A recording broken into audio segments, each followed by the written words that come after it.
So I think one of the key issues is, and that's reflected in student debt, is the cost of an education. And many times we look at that in terms of tuition and tuition increases. And so over and over again, what you see is a discussion of what your tuition increase was. So suppose it's $450 a year. Suppose it's 3%. This becomes the focus of attention when actually it's the cost of a degree, which is almost equivalent to how long it takes you to get an education. So you discover the most expensive tuition increase is to go a fifth year. And if you want to take one step beyond that, it's even more expensive to go slowly, and give up. And so in the process of giving up, you have student debt and not a degree.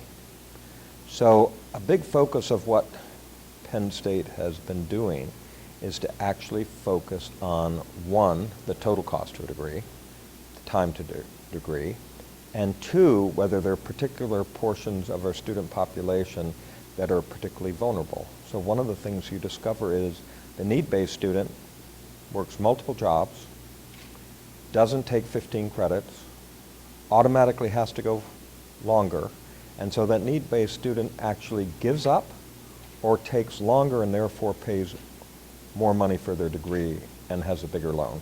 And of course, if they give up, then they don't have a degree and they have debt. But out there in the world is the notion that this is tuition. And inside the door, quite obviously, is a whole set of issues on cost of a degree, time to a degree, whether a financially disadvantaged student gets that degree in a timely fashion, whether they're paying more for it, whether they drop out with student debt, and the problem is much more complex than we give it credit.